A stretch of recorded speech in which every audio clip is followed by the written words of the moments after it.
notre naturopathe, qui va venir nous rejoindre. Bonjour Isabelle. Bonjour. Bonjour. Alors, Isabelle, Robert, a été inspirée par les couleurs de vos toiles. Ah oui. Et donc, elle a taillé sa rubrique, sa chronique pour vous. Et pour nous donner aussi la forme et des vitamines, parce que pour danser et pour peindre, on a besoin de... Voilà, donc j'ai mon petit pinceau.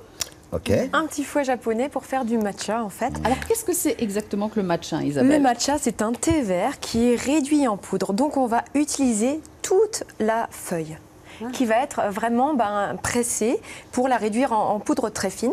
Et là, je vais la passer encore au petit ami pour bien l'aérer. Parce qu'en fait, c'est un thé qu'on va faire mousser. On n'a pas vraiment l'habitude d'avoir des thés mousseux. On a plutôt l'habitude de boire les feuilles et de jeter les feuilles, de boire l'infusion, de jeter les feuilles après. Là, on va tout utiliser. Et donc, je vais utiliser mon petit fouet pour faire mousser. Et c'est un thé riche en chlorophylle. Donc, la chlorophylle, c'est très bon pour le foie. Ça va aussi donner pas mal d'énergie, comme on a dit avant. C'est vraiment dynamisant. Donc, ça, c'est pas un thé qu'on va boire le soir. Et donc, je vais vous préparer ça. Donc, c'est dans un bol spécifique qui vient du Japon. Et maintenant, je vais tout simplement faire mousser avec mon petit fouet. Et c'est tous des ustensiles en bambou, en fait. Au Japon, c'est utilisé pour faire une cérémonie particulière. On boit pas ça tout le temps. La cérémonie du thé, c'est très... Et d'ailleurs, le thé, le matcha, c'est assez onéreux. Oh oui, c'est assez onéreux. C'est assez cher et c'est vraiment particulier. Et donc, quand on va en acheter, en général, il faut en acheter du fraîchement moulu. On peut pas, ça se garde pas longtemps. Je vois que François est très intéressé. Vous connaissez, vous utilisez le matcha? Non, mais j'aimerais beaucoup parce que je pense qu'il y a des infusions à faire et même j'ai déjà vu du pain avec du thé. Moi, je fais des gâteaux matcha. Alors, c'est un petit peu amer. C'est le problème. Oui, c'est très amer en fait. Et donc, pour les Japonais, plus ça va être amer, ça va être subtil aussi pour eux. Et ils mangent ça avec des petits biscuits sucrés. Donc, ça coupe ce côté amer. Ou des petits sucres particuliers. Mais nous... C'est vrai, Isabelle, que dans notre civilisation occidentale, on a peur de l'amertume. On n'a vraiment pas l'habitude. C'est parce qu'on n'est plus habitué aussi à l'avoir, notamment par l'agriculture moderne. Et c'est vrai qu'il n'y a pas longtemps, on allait dans une petite ferme justement déguster des légumes et on a retrouvé l'amertume des légumes.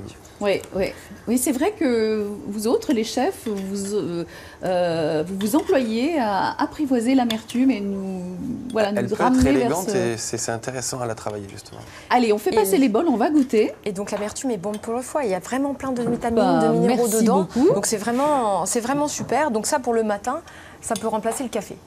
Facilement. Robert, vous allez goûter. C'est vraiment dynamisant. On n'est pas obligé. Je pas tousser. Non, et pendant que, sans trembler, Bravo Cyril amène le thé matcha à Véronica et José. Alors on trinque. Et si on trouve ça trop amer, on pourrait rajouter une boisson végétale. Couper un peu pour faire comme un matcha-chino. Écoutez, ça a la force et la pugnacité du café. C'est bon. C'est vraiment dense. Oui, tout à fait.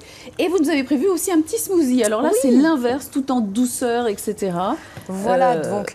Pour la période qui s'annonce quand même plutôt, j'espère, belle et chaude, c'est toujours agréable de pouvoir boire des smoothies. Donc là, je vous ai mis de la banane et des fraises qui viennent d'une petite ferme là en haut de chez moi à Montgardier. Et donc, ramassées hier. Et donc, en fait, là, j'ai mis donc, des bananes. J'ai mis 3 ou 4 bananes avec des fraises et j'ai mis du lait de coco. On pourrait mettre d'autres boissons végétales. Je pourrais mettre du lait de riz, du lait d'épeautre, du lait de soja. Donc, je mixe un petit peu pour faire mousser.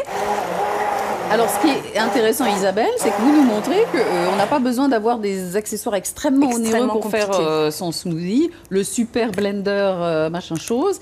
Un mixeur girafe, j'ai appris qu'on appelait ça. Voilà, une girafe. Et ben ça tout suffit. Simple. Ça suffit. Et puis voilà, un récipient haut. Et après, voilà, je fais ma préparation. Si j'ai envie qu'elle soit un peu plus glacée, moi, j'hésite pas à congeler mes bananes et les sortir au dernier moment pour les mixer. Bon, écoutez, on va goûter et on va se régaler. Je vois toujours l'œil de François très, très intéressé. C'est le chef qui goûte aussi. C'est ça dans cette émission. Et Robert, vous avez aimé le matcha ? Ça a du retour, hein. C'est pas mauvais. Bah là, c'est l'inverse. Hein. Ouais, Allez-y, goûtez. Je mets des petites graines de chia dessus. C'est des petites graines riches en oméga 3. Et on va mettre ça surtout pour pouvoir mâcher. Parce que souvent, on va boire ça trop vite, comme de l'eau. Mais c'est pas de l'eau, c'est vraiment quelque chose qu'il faut mâcher parce qu'il y a quand même pas mal de fruits dedans. Et cette boisson végétale, donc c'est important de mâcher. Donc moi, je rajoute toujours des petites graines. D'accord. Ça peut être aussi des graines de tournesol. On va mélanger, On peut mélanger un petit peu, oui. Hop.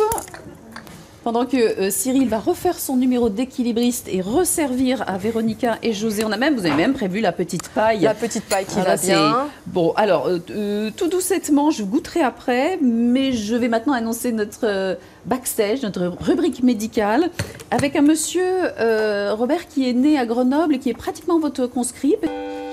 Voilà, j'ai oublié de vous dire que Isabelle donne un atelier prochainement pour vous apprendre à faire rapidement de la cuisine bonne pour la santé. C'est le 30 ou 31 31 mai, c'est un jeudi. Voilà, à Uriage, chez vous, c'est au-dessus de Grenoble. On retrouve maintenant Robert. C'était le cadeau qu'il nous avait promis devant